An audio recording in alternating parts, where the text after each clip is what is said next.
So Michael, congratulations. Thank you very much. Your first time appearing at CoinAgenda, and you win one of the top 3 CoinAgenda awards. Yes. So great presentation, and an interesting space. I mean, you pointed out, I think people don't realize that private jet travel, which seems like just like a rich and famous type thing, is $17 billion a year.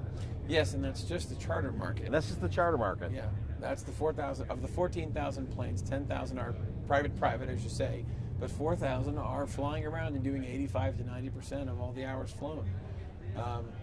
It's a staggering figure when you think about it, but it's true. So who are flying these? Are they primarily the millionaires and billionaires? Are they corporate? Are they old Bitcoiners? Are they? Yeah, well, it depends on who you ask, but for the most part, it's super private people who are flying those 10,000 aircraft are going between their homes. They're generally retired, and that's what it's about. They're traveling to Europe on their own terms, Asia perhaps. Most of the hours flown are in the United States because there's 5,000 airports and 500 commercial airports. And oddly, 20 years ago, people just wanted to have the biggest plane, like having the biggest boat. But post 9/11, it's mostly about avoiding the airport now. Right. But the people who are flying in those charter hours are more aspirational flyers, people who are very busy business people, sales teams.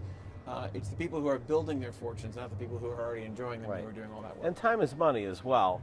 And as somebody who does a lot of flying myself, to me, the main reason I like to travel privately is when it makes no sense to me to like go and spend, $5,000 to go to San Francisco, and $250 gets me first class on American, right?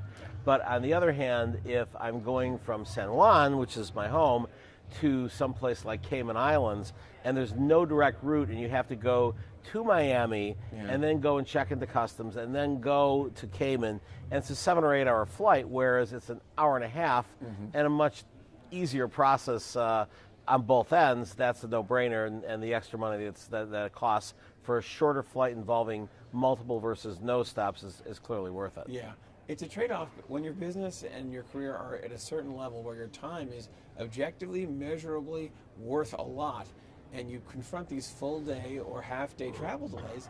It's a clear decision. It's very easy to make. And most people go through most of their lives, and that's never a good choice. And so it's a little disarming when it becomes the right choice, and you sort of ask yourself, wait a minute, is this a reasonable thing that I'm doing? And when you actually start to do it, you realize, wow, it is, and I'm getting what's useful. Now, how far away are we from having a true kind of like Airbnb for private jets? Because you see on JetSmarter all these things saying, hey, you can go and apply for a seat here for only $3,000. 0 sold, have to sell at least 5, and they all remain empty. Yeah, I think that JetSmarter has its own trials and tribulations. I think that I applaud their effort. I think that they've done some remarkable things, and certainly as a newer entrant in this space, I have a lot of respect for what they've achieved. But I'll say there's a difference between charter and crowdsourcing. Crowdsourcing is a tough vision because the experience of traveling private is generally in a small aircraft. You don't necessarily want to get on a Lear 75 with 6 other people you don't know. It's not that great an experience, and I think that's the problem, one of the problems that JetSmarter is confronting, is it's not great when you actually do it with that, when you actually go and find those aircraft. When you have 2 or 3 people on an airplane, or 6 people who you know, and you're on the same team, or it's a deal, that's a different feel, and that's something that you want to pay for. So I think it's about the experience of all. Yeah, I don't think you'd be able to crowdsource, a global 9,000. Yeah, you're gonna get like it's hard to crowdsource a G650. You can have 18 people who don't know each other milling around with a flight attendant. Right. But on the other hand, I mean, and I think social media might have something to play with this too, because if you're able to go in and say, I speak at a lot of conferences. Obviously, I put on the CoinAgenda conference and the Token Match conferences. So that's almost 20 conferences a year, and then I probably speak at another 50. And I probably turned down another 100 because it just can't be in Tokyo the same week as I am in Barcelona. We're going to make you a special rate, Michael. But it's interesting because conferences, I would think, particularly the higher end conferences, would be interesting to be able to say, hey, I'm a speaker at such and such. I'm flying in from Philadelphia to Las Vegas. Who wants to go and have lunch with Warren Buffett, right? Who wants to go and share the private jet and have some time with Warren Buffett, or he's got his own, but with me, or with with Bruce Fenton, or with Brock, I've right? talked to Brock about the very idea. It's a fantastic idea, because in that case, you're actually going to a place and you're going to see those people while you're there. You're Right. all there to accomplish something. There's a shared goal. You're not just strangers in the night. Right. You have a kind of a shared mission in some respect, or at least a common interest. I think it's a fantastic idea. Yeah. Great.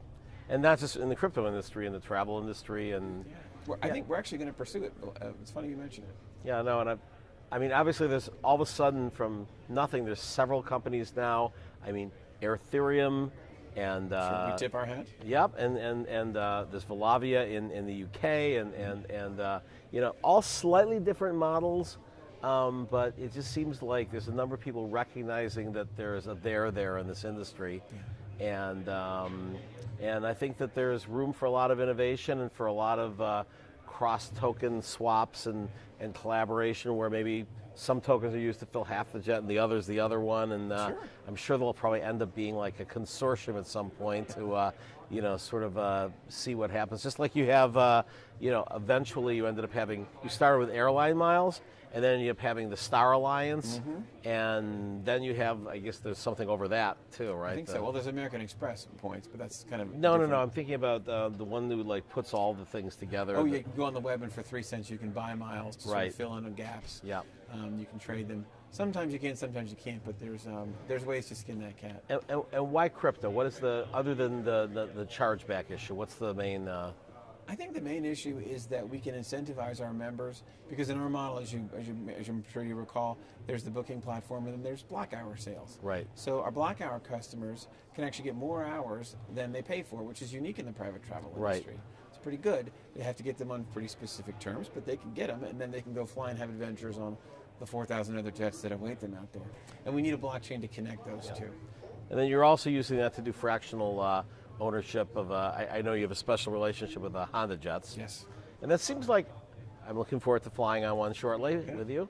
But that looks like an interesting range, right? So it's not like a crop duster, and but it's not like even a Citation or a Bombardier. Right. It's something where you could still fly from Las Vegas to New York. You might just have to stop once.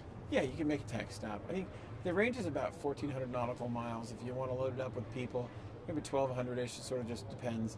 I think that's a plane that's really meant to go like from Westchester to someplace in Florida without a tech stop. And here I'm Right. talking about the Honda Jet Elite. It really sits Could between. go from Puerto Rico to Miami, but not to New York. No, it's going to have to stop along the way. But then again, the direct operating cost of that aircraft is $1,000. Right. It's a jet that's cheaper than a propeller plane, than a King Air. Wow. And they've really achieved something with that. I mean, my view is it's between kind of the Phenom 300 and the Phenom 100 in the Embraer line in terms of range.